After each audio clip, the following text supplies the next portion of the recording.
Bien entendu, c'est à destination des Scrum Masters, mais c'est à destination de n'importe qui. Donc ça peut être des développeurs, n'importe quel membre d'équipe, ça peut être, des PO, ça peut être des dirigeants, ça peut être des managers. Ça on peut élargir, le public. C'est pas uniquement les Scrum Masters. Le fait de sortir des processus, de la lourdeur des processus, c'est un peu la responsabilité de tout le monde de contribuer à ça. Donc je vais démarrer de suite.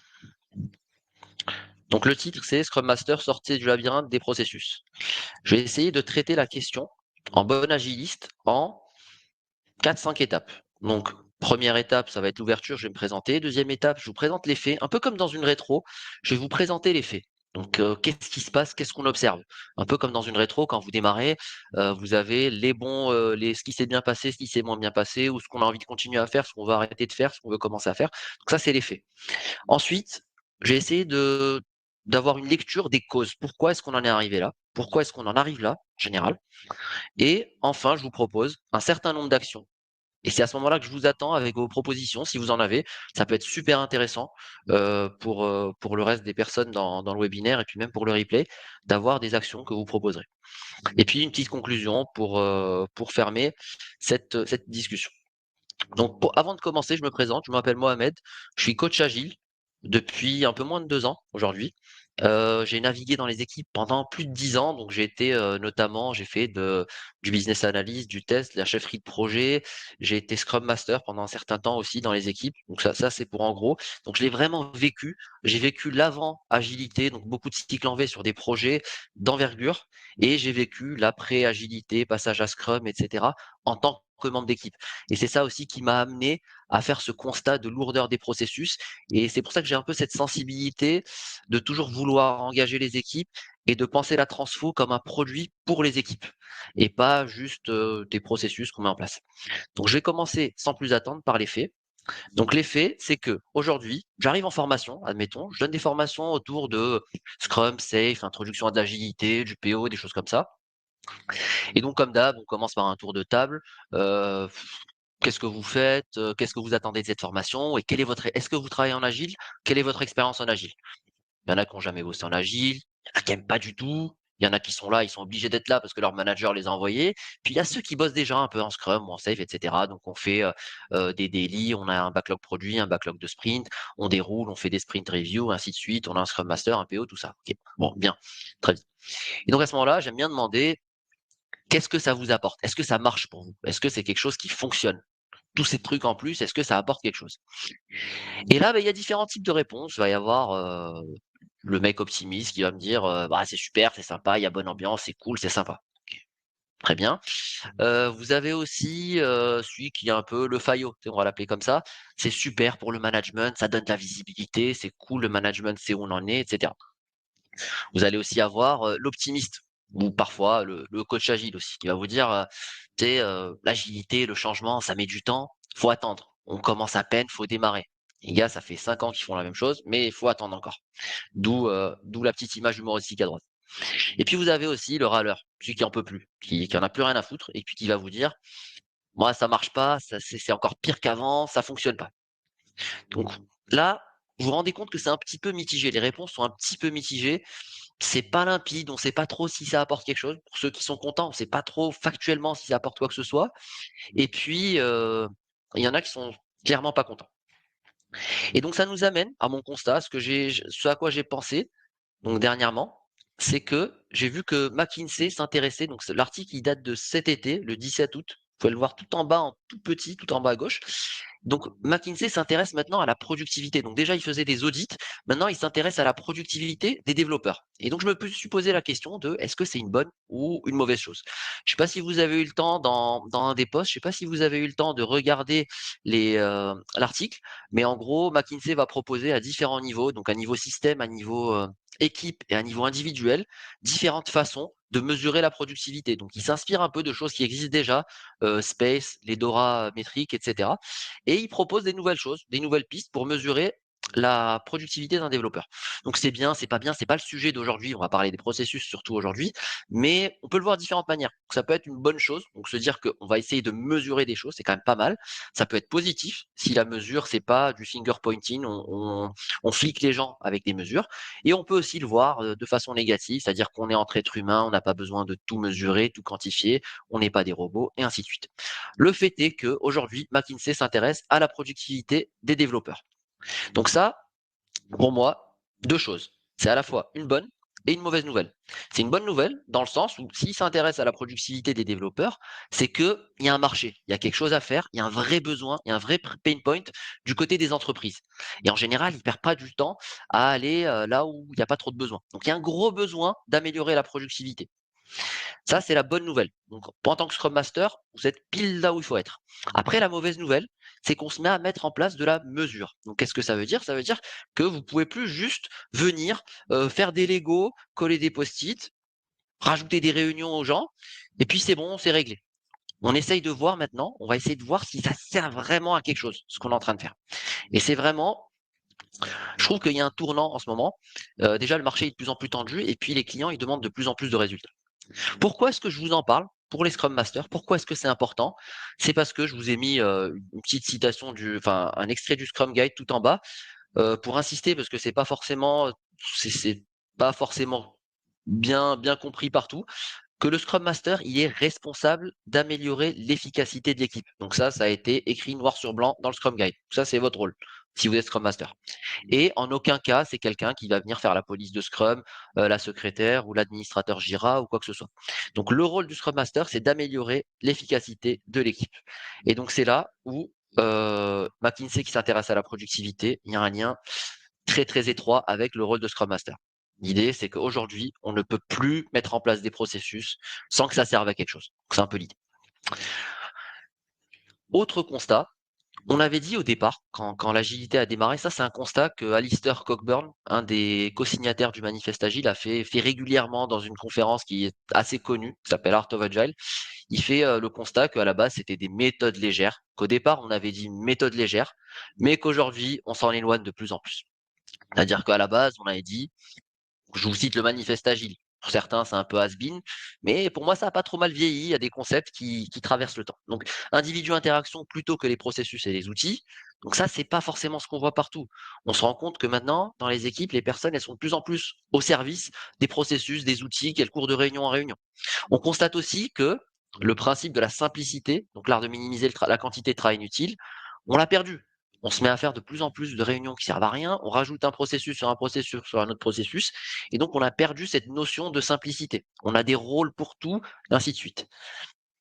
Et aussi, très très important, moi ce qui est le plus important pour moi finalement, c'est le fait de réaliser les projets avec des personnes motivées et de leur donner de l'autonomie. Donc, motiver les gens en leur donnant de l'autonomie, c'est un des 3 facteurs de motivation de Dan Pink. Et ça, on le perd de plus en plus parce qu'on veut contrôler de plus en plus avec des processus. Tiens, là, il faut que tu remplisses tel champ dans Jira, ensuite, il faut que ça remonte et le rapport, etc. Tout ça. Donc, on a perdu cette notion de méthode légère. Donc ça, c'est un peu le constat que je fais aujourd'hui. Ensuite, en bon agiliste, ce qu'on est censé faire, c'est de rechercher les causes. Avant de passer directement aux actions et de se dire, bah tiens, je vais faire ça, ça, dégraisser, enlever, etc., on va rechercher les causes. Pourquoi est-ce que ça arrive? Ça va permettre de générer des actions plus efficaces, un peu comme dans une rétrospective. Donc, premier constat pour moi, c'est qu'il y a beaucoup trop d'outils. Donc beaucoup trop d'outils. On a trop de choses. Il y a trop de livres, trop de posts sur LinkedIn ou sur d'autres réseaux. Il y a trop de jeux. Vous arrivez, vous avez des formats de rétrospective, c'est-à-dire qu'aujourd'hui, les Scrum Masters, ils sont obligés de changer de format de rétrospective à chaque fois. C'est la rétrospective Spider-Man, la rétrospective Star Wars, la rétrospective Barbie. Tous les mois, il y a une nouvelle rétrospective qui sort. Et donc aujourd'hui, on a trop d'outils. Donc au lieu d'aller creuser vraiment un aspect et d'apporter de l'amélioration sur un aspect en particulier, on va venir aller piocher d'outil en outil et puis rester plutôt en surface. Donc ce qui se passe, c'est que le format devient le sujet. Donc on arrive, on fait un atelier, le but de l'atelier, c'est de dérouler l'atelier. Vite, vite, vite, la time box, les gars, remplissez-moi les champs de la rétrospective avant les 10 minutes, et puis on n'a pas le temps de creuser le contenu. Donc on reste en surface.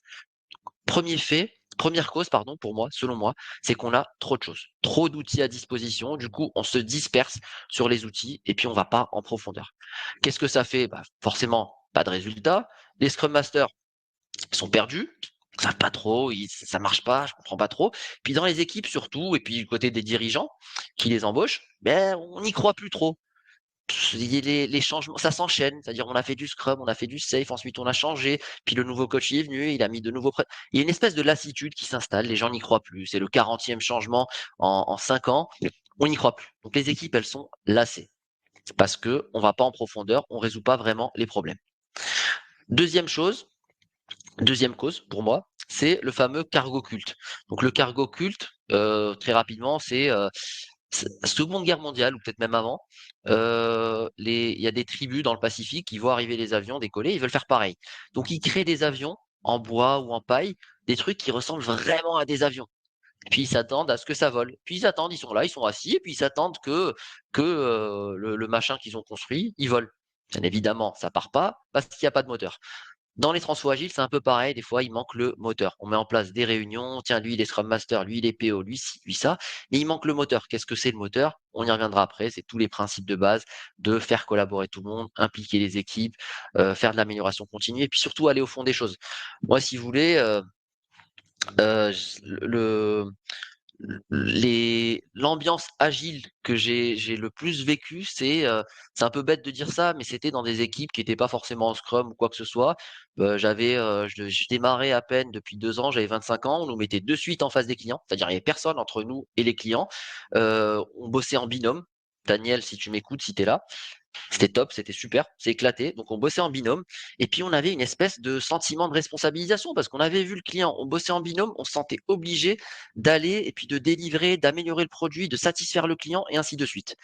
Donc pour finir là-dessus, Cargo Cult, c'est vraiment cette idée que on met en place des choses mais juste en surface.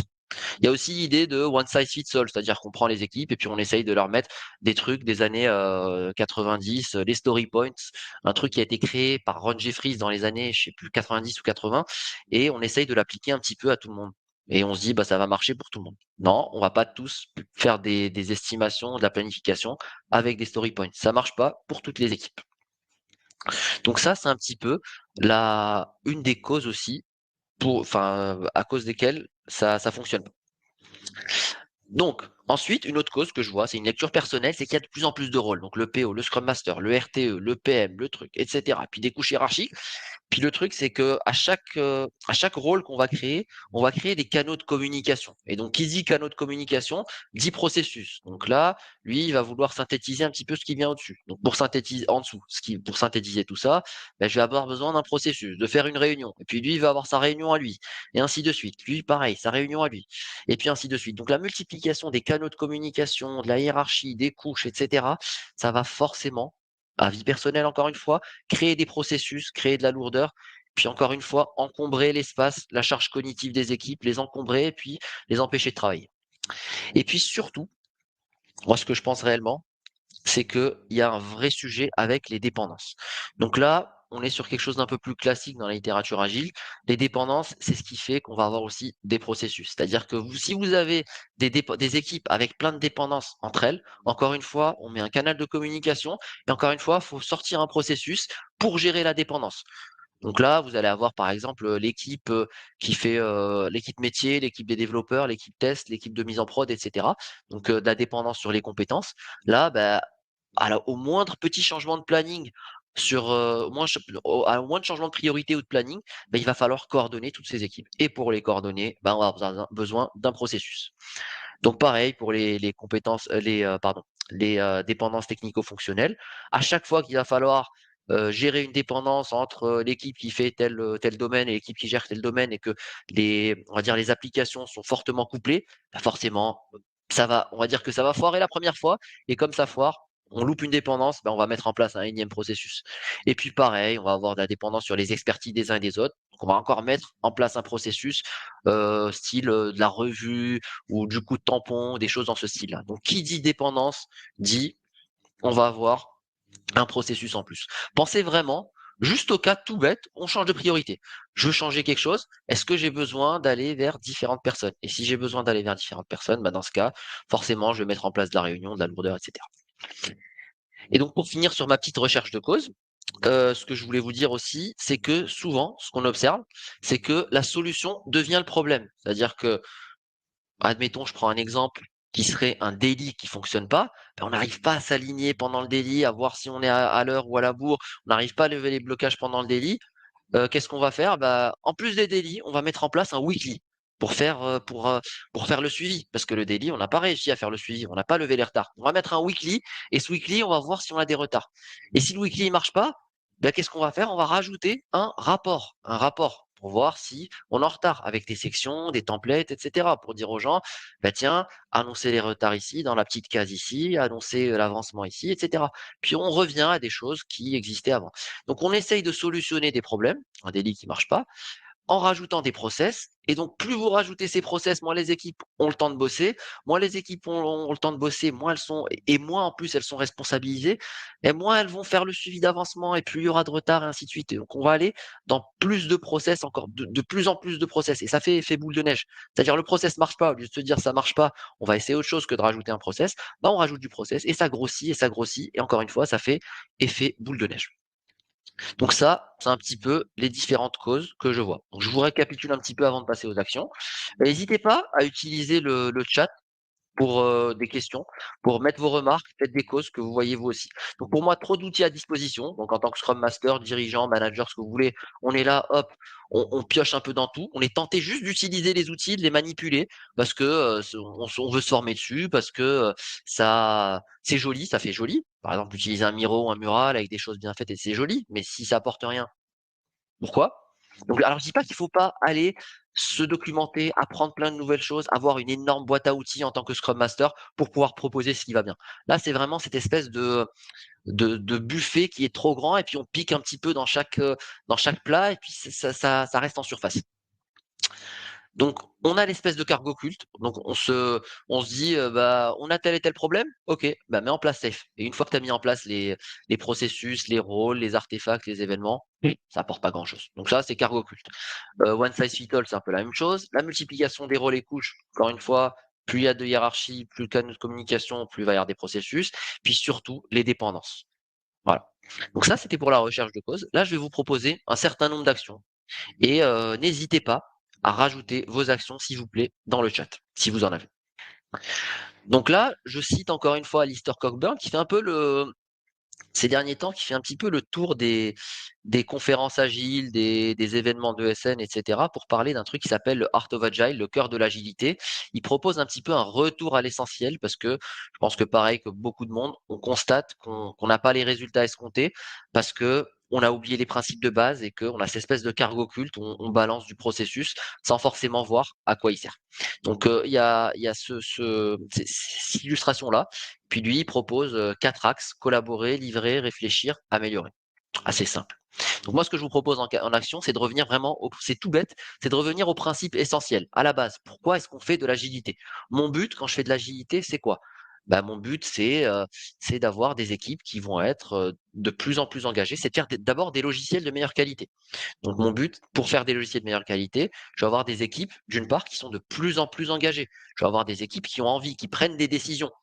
C'est un peu, si vous voulez, je sais plus sur quelle conférence j'avais vu ça, mais une image super puissante. C'est l'histoire de l'armée.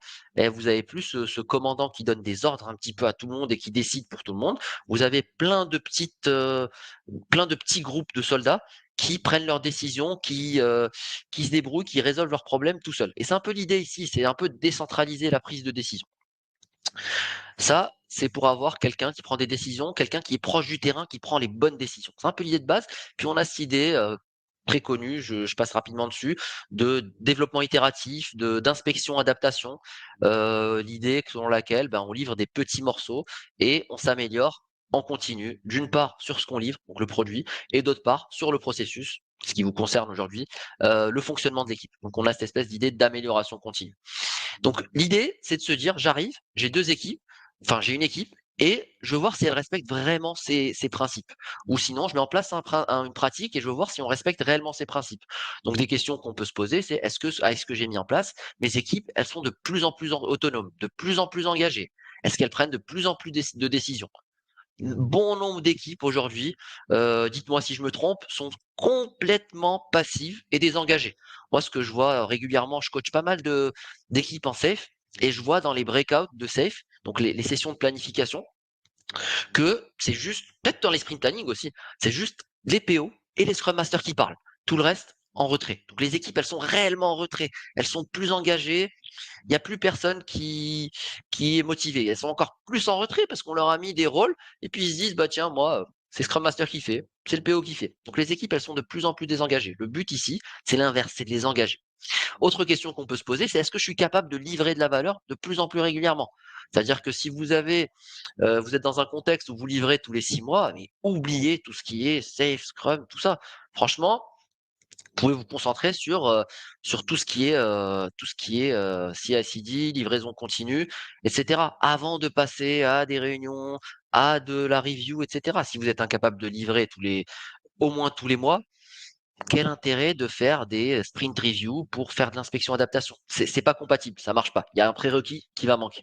Donc ça, ben, ça passe par toute une partie de tests automatisés, toute une partie d'automatisation sur lesquels All for Test, qui reçoit ce webinaire, intervient pas mal. Est-ce que je m'adapte au changement? Donc j'ai un changement de priorité, on a besoin le marché change, on a besoin de changer, d'enlever ça et puis de rajouter autre chose. Est-ce que je m'adapte rapidement? Est-ce que c'est facile? Ou est-ce que j'ai des dépendances que j'ai jamais réussi à casser et qui m'empêchent de m'adapter plus facilement au changement? Est-ce que mes équipes s'améliorent en continu? C'est-à-dire je laisse une équipe, je reviens dans un an, est-ce qu'elle fonctionne mieux? Est-ce que les personnes dans l'équipe sont plus engagées, plus contentes? Un INPS par exemple. Ou est-ce que, elles livrent de plus en plus souvent? Est-ce que j'ai des livraisons de plus en plus fréquentes? Est-ce que les clients, auxquels je livre sont de plus en plus satisfaits? Est-ce que alors ça c'est un peu compliqué, mais est-ce qu'il y a plus de revenus?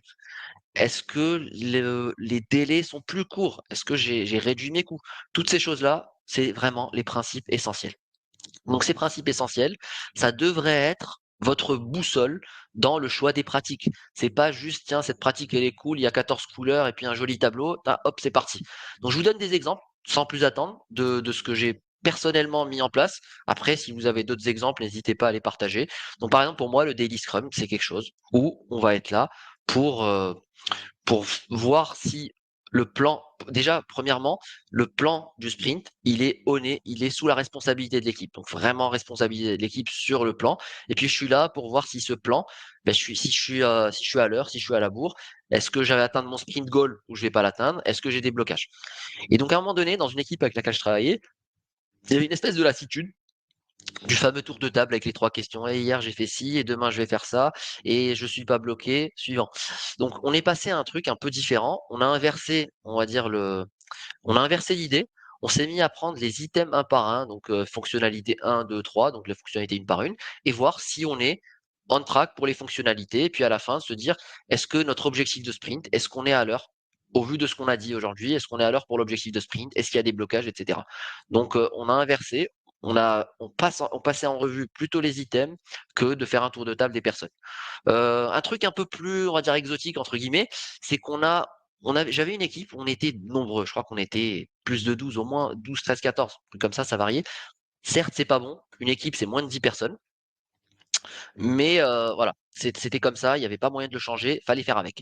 Et donc les délits, ils étaient interminables. On arrivait, voilà, j'ai fait ci, et puis on parlait de choses qui n'avaient les gens, ils étaient pas intéressés parce qu'on avait finalement des personnes qui bossaient sur tel sujet, des personnes qui bossaient sur d'autres sujets, etc. Et puis des sujets très très spécialisés. Et donc ce que je leur ai proposé, c'était de splitter, de casser les délits, de faire un délit pour le sujet 1, pour la thématique 1 autre délit pour la thématique 2, autre délit pour la thématique 3. Des petits groupes de 4-5 personnes qui travaillent sur des thématiques et puis ça marchait super bien. Et le daily, on s'est recentré sur le fait de voir si on allait atteindre notre objectif de sprint ou pas pour telle thématique. Ou sinon, bah, ce qu'on pouvait faire aussi pour le daily, c'est de faire de l'asynchrone. Quand on bosse avec des équipes sur plusieurs sites, bah, vous avez des équipes en Inde, des équipes aux États-Unis, vous pouvez pas non plus faire bosser les gens à pas d'heure ou trop tôt le matin. Donc l'asynchrone, ça peut être quelque chose de très intéressant. On reviendra dessus après avec un exemple d'une boîte française qui utilise énormément l'asynchrone et qui se base de plus en plus sur une culture de l'écrit. Je reviendrai dessus juste après. Sprint planning, je veux engager tout le monde. Qu'est-ce que je fais? Bah déjà, je laisse l'équipe décider ce qu'elle veut. Je suis arrivé, les gars, ils me disent, pitié, pas les story points, on n'en peut plus. Et personnellement, je suis de plus en plus convaincu que c'est trop subjectif les story points pour que ça fonctionne.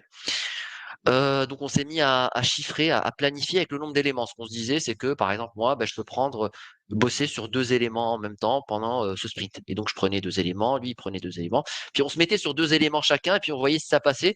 C'était plutôt c'est plutôt la façon qui convenait à l'équipe de travailler. Je passais aussi sur les plannings à une animation tournante, justement pour éviter ce truc où c'est que le Scrum Master et le PO qui animent les plannings. Donc que ce soit des breakouts de PI planning safe ou que ce soit des sprint planning. Donc ça tournait. Au début, ça a fait bizarre. Donc, on m'a regardé un petit peu avec des grands yeux, mais après, franchement, ça a permis d'impliquer les gens.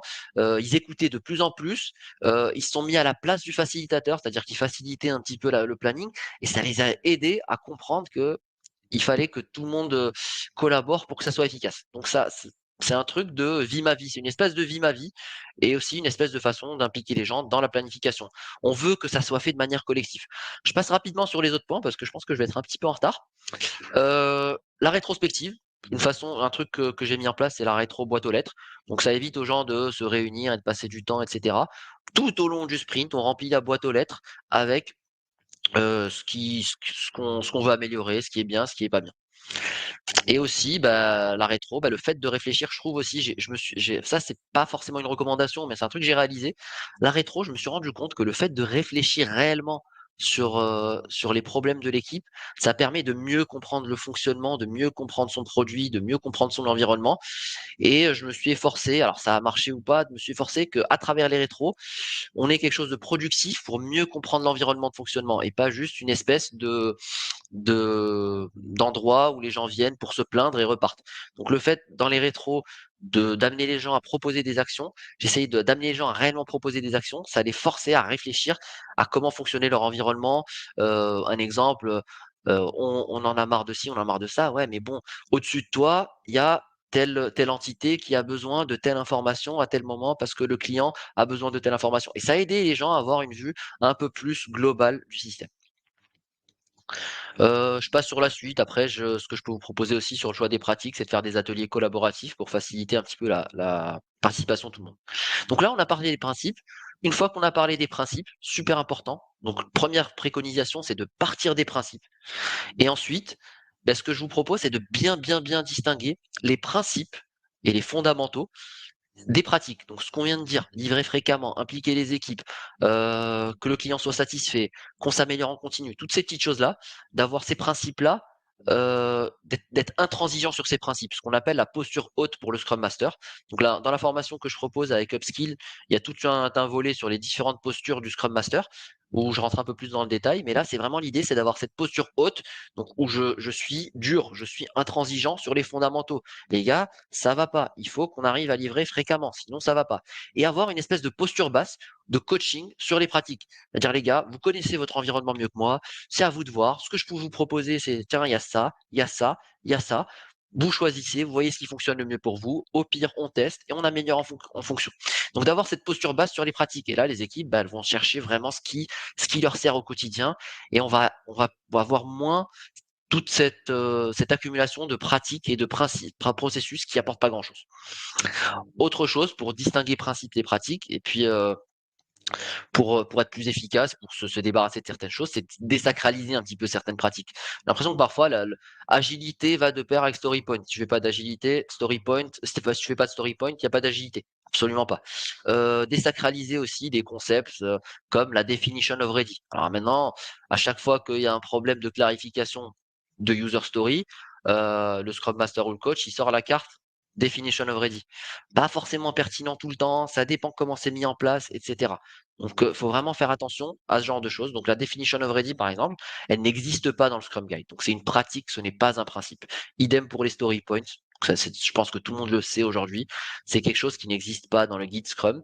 Aujourd'hui, vous faites un contrôle F, il n'y a même pas le mot estimé dans le Scrum Guide. C'était en exemple dans le Scrum Guide 2017, dans le dernier, il n'y a même plus la notion d'estimation. Vous n'avez qu'à faire un contrôle F, vous verrez bien. Donc, On revient au principe, on clarifie les principes, on les utilise comme boussole, puis on décorrèle principe de pratique. La pratique, elle est au service du principe.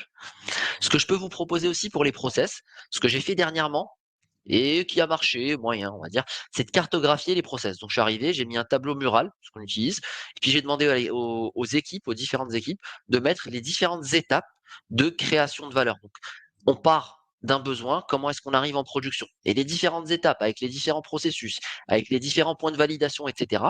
Et donc là, j'ai fait un truc un peu light où j'ai pas forcément mesuré le temps passé parce que c'était délicat et c'était pas possible pour être tout à fait honnête dans ce contexte-là, mais j'ai quand même réussi à leur faire cartographier tous les processus, donc toute la chaîne de production entre guillemets, et je les ai fait voter avec des petits points rouges sur Mural, vous pouvez utiliser Miro aussi, sur les endroits où ils pensent qu'ils perdent le plus de temps.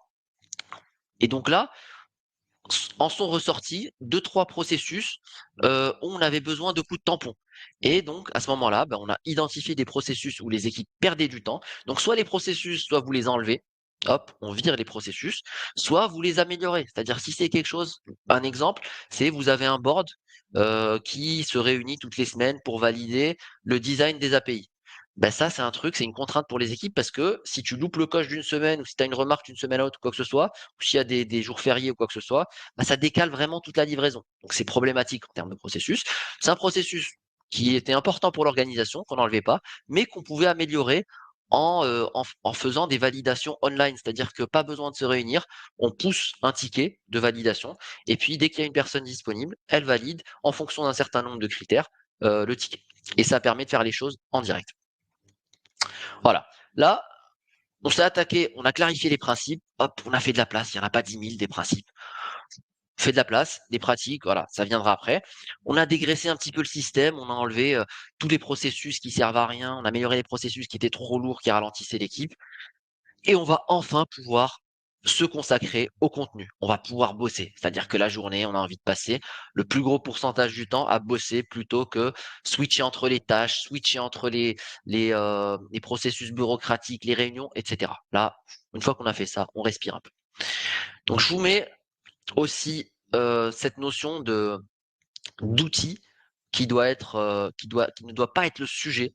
L'outil, c'est pas le sujet. Le sujet, c'est le contenu, c'est ce que vous faites dans votre boîte. Vous faites un site e-commerce, vous faites une application bancaire, vous essayez le bon coin, vous essayez de mettre en place une marketplace, des choses comme ça. Ça, c'est le sujet, c'est ce qui doit occuper le plus de place. C'est pas le process.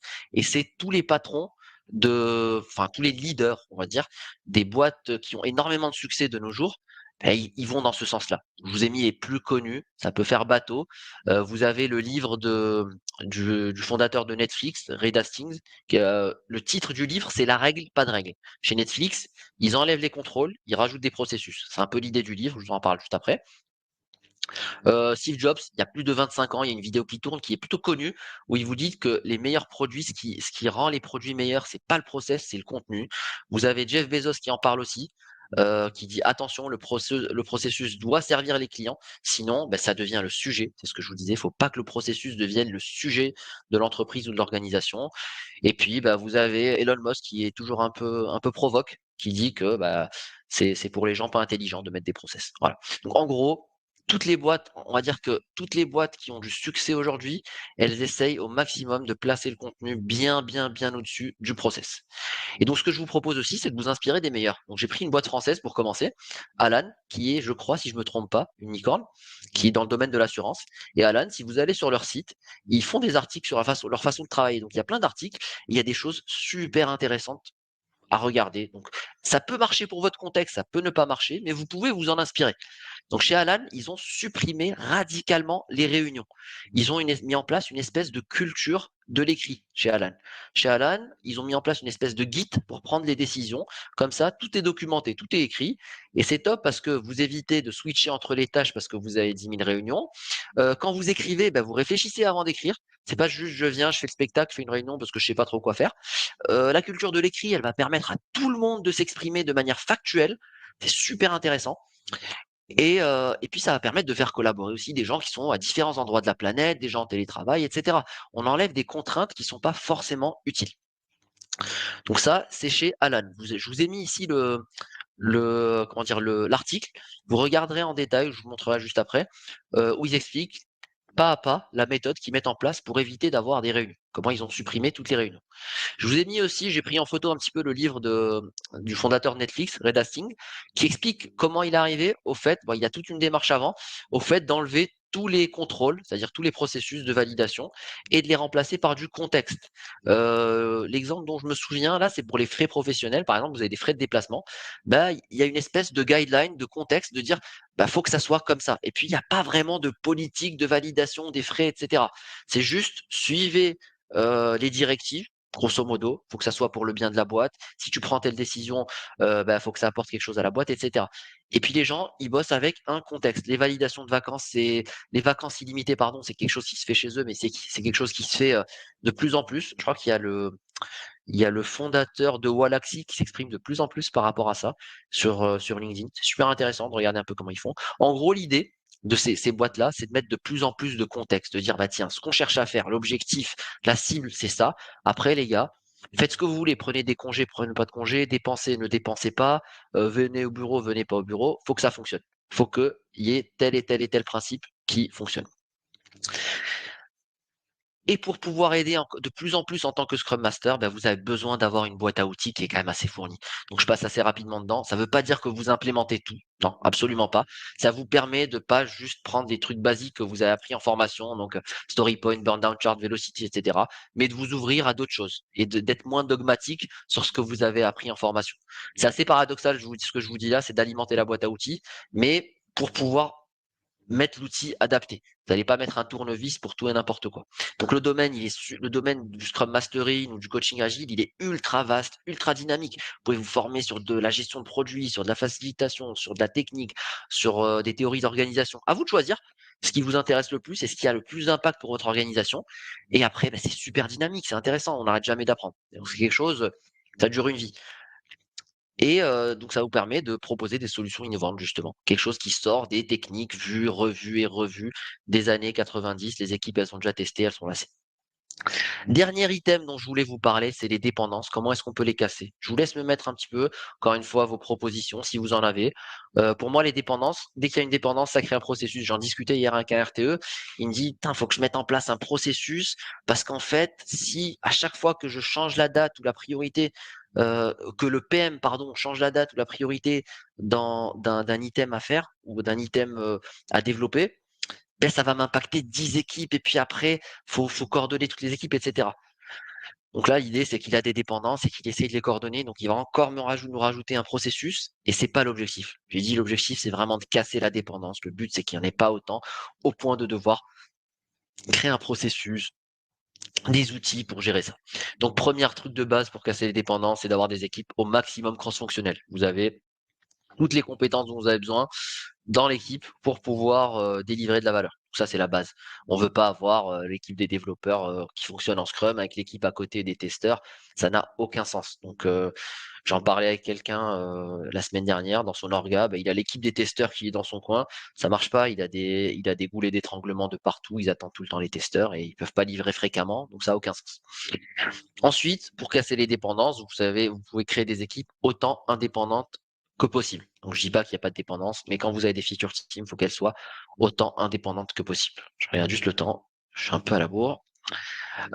Ensuite, une autre façon de casser les dépendances que je proposais hier aussi à mon RTE, c'était de simuler des réponses. Donc, vous avez des modules, des applications qui communiquent entre elles par API. Je vous ai mis l'exemple, par exemple, d'une application, on va dire une application e-commerce de base où vous avez de la recherche, du panier et un paiement, une appli ou un module pour la recherche, un module pour le panier, un module pour le paiement.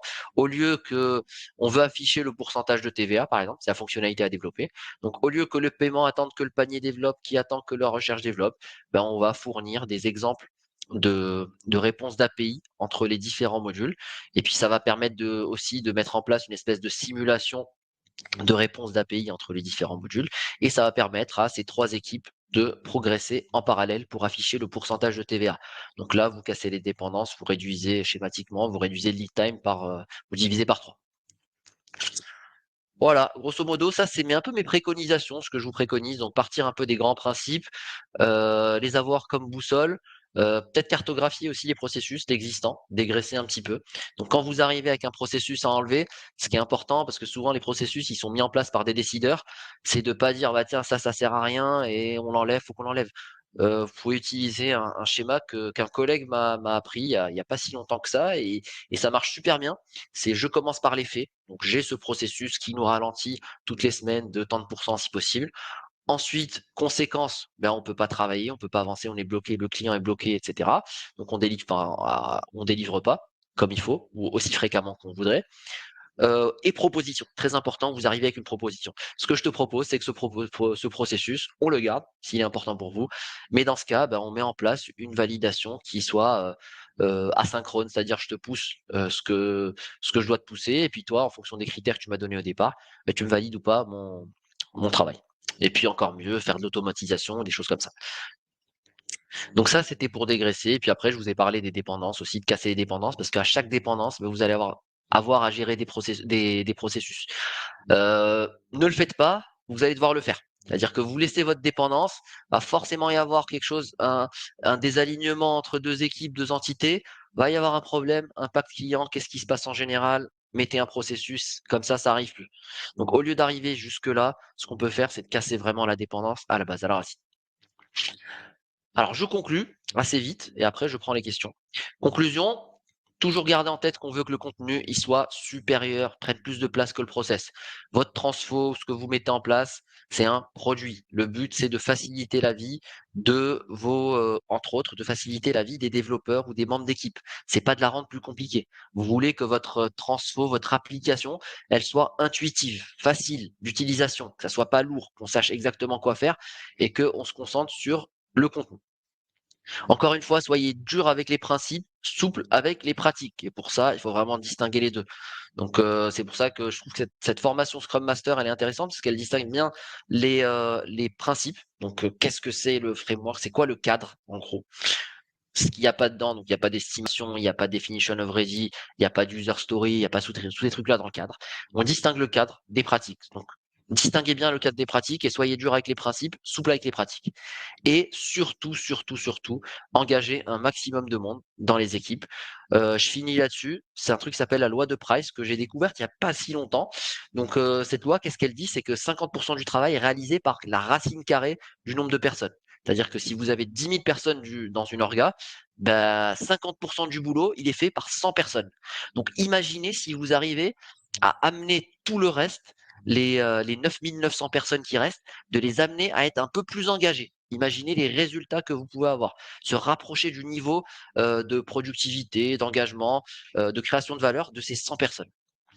Donc ça, c'est vraiment un levier ultra puissant d'engager les personnes dans les équipes. Et j'en suis très convaincu parce que j'ai passé 10 ans dans les équipes et je sais que si j'ai envie de faire un truc, je peux le plier en 1 heure, comme je peux le faire traîner pendant une semaine si j'ai 10 000 processus qui m'attendent et que c'est lourd et j'ai 40 trucs de validation, etc. Donc super important d'engager les équipes en évitant de rajouter des processus inutiles et puis en travaillant en tant que Scrum Master, en facilitant la communication entre les équipes qui en peuvent plus de ces processus et peut-être le management des équipes externes, etc. Vous avez vraiment un rôle de relais, de facilitation entre les équipes et l'extérieur de l'équipe. Et donc, encore une fois, par exemple, ce fameux framework, enfin cette fameuse structure de faits, conséquences et qu'est-ce que je vous propose pour améliorer tel aspect du processus. Voilà, c'est tout pour moi. Merci de m'avoir écouté